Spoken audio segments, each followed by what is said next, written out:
Welcome to the deep dive. Okay, imagine this. A top rugby team deliberately breaking a rule on purpose, right at the kickoff. Or inventing a play, mid-game, that looks like something from a completely different part of the match. Exactly. That's the kind of boundary-pushing stuff the Springboks have been up to, and today we're really diving into why it's shaking up the rugby world. We'll be looking at these, well, controversial tactics, maybe, Yeah. and what a top ref like Nigel Owens thinks. Yeah, and try to get inside the head of their coach, Rassie Erasmus. The goal here is to give you a really clear shortcut to understanding what's going on. Whether you're a longtime fan or just sort of curious about how these high-level sports evolve. Absolutely. And hey, before we jump right in, make sure you hit subscribe on Rugby Obsession wherever you get your podcasts. That way you won't miss any deep dives like this one. It really is a fascinating space, isn't it? Where coaches are always looking for that edge, testing the limits of the rulebook. The Springboks are definitely masters at it. They really are. So they had this big 2-0 series win over Italy, dominant scoreline. But afterwards, all the talk was about these tactical, let's call them innovations. Yeah, the win was almost secondary in the post-match chat. Two things really stood out. Okay, let's break them down. The first one was, well, pretty blatant, a deliberate kickoff infringement.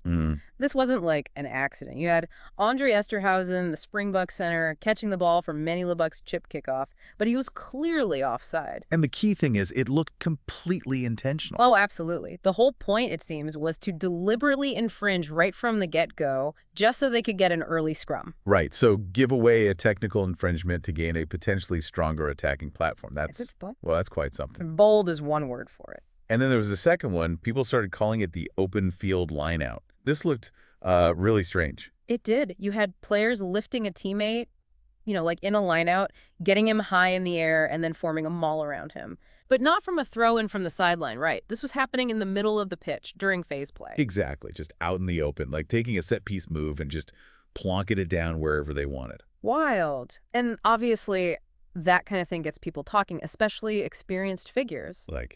Like Nigel Owens. Yeah, exactly. Nigel Owens, highly respected former test ref. He weighed in pretty quickly, particularly on that open field lineout. What was his take? He seemed concerned. He did. He posted on X saying he felt there was a problem with it. Not necessarily that it broke a specific law, letter for letter, but more the principle of it. Precisely. His worry was about fairness, about defendability. He pointed out, and this is his quote, "You are unable to tackle the player in the air or his support jumpers, so you cannot defend it or compete." Ah, okay. So if the defense literally can't legally challenge it under the current rules, then does it upset the balance of the game? That's the question he's raising. It's a fundamental issue of contestability. Makes sense. But Owen sounded much more certain about the first one, the deliberate kickoff offside. Oh, definitely. Far more black and white for him on that one. Yeah. He called it a PK for sure. Penalty kick, no hesitation. And his reasoning? Simple. It was a deliberate offense. He made the distinction, usually if the ball doesn't go 10 meters or someone's accidentally offside from a kickoff, it's just a scrum. Right. But doing it deliberately, intentionally breaking that law, that bumps it up to a penalty, a much bigger sanction. And he suggested World Rugby might need to step in? Yeah, he mentioned they might need to clarify the law soon because, as he put it, Rassie Erasmus is once again pushing the boundaries. Which brings us to Erasmus himself. He's got this reputation, doesn't he, for knowing the law book inside out, looking for those tiny gaps. He absolutely does. An excellent understanding is how people put it. He's always searching for ways to use the laws or the interpretation of them to his team's advantage. So what did he say about that kickoff play? What was the master plan? Well, he was pretty open about it. He said, quote, "We wanted to get the scrum badly to get into the game early on." Okay, why the scrum specifically? He explained, "We felt last week that Italy got a lot of Channel 1 balls at scrum time.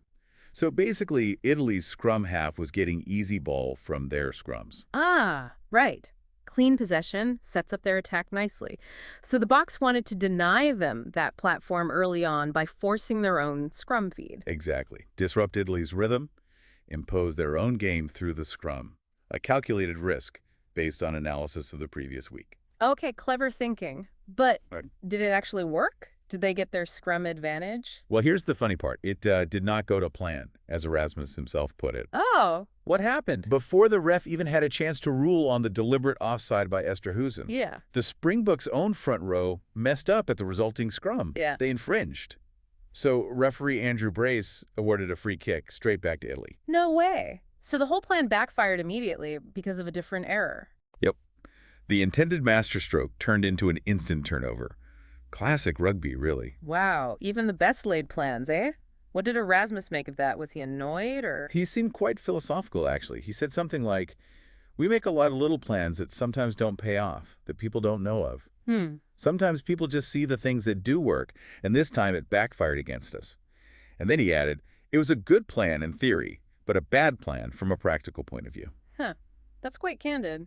It really shows that fine line in top-level sport, doesn't it? Between genius tactics and, well, things just not working out. Absolutely. High risk, high reward. Sometimes it pays off spectacularly, other times not so much. So this whole deep dive, looking at these Springbok tactics, it really throws up that fascinating tension, between interpreting rules, pure tactical brains, and just basic fair play. It does. It makes you question what's more important, the spirit of the law or the letter of the law. And how far can coaches push things? Yeah, exactly. And what stands out to you listening to this? We'd genuinely love to hear your thoughts on these plays, the whole debate. Let us know. It definitely keeps things interesting. Shows rugby isn't just about brute force. It's a real mental game, too. Definitely. And while you're thinking about it, maybe hit that subscribe button for Rugby Obsession if you haven't already. Keep up with all these discussions. Yeah, understanding the laws and how teams use them is as much a part of the sport as the big tackles and tries. So where does this leave us? What does it all mean? I think it means rugby is constantly changing, constantly evolving. And that contest between the coaches trying to find an edge and the officials trying to keep things fair and flowing, that's as big a part of the drama as anything on the pitch. That search for an advantage, it keeps the sport fresh, it pushes innovation, even if sometimes it sparks these big debates. And maybe these moments, even the ones that backfire like the scrum plan, they force the sport's governing bodies to look closely at the rules, clarify things, adapt. Which is probably healthy in the long run. Keeps everyone on their toes. Well, thank you for tuning in to this Rugby Obsession deep dive. Yeah, it's been great unpacking all this fascinating stuff. It really has. We'll look forward to you listening to our next episode. Make sure you're subscribed.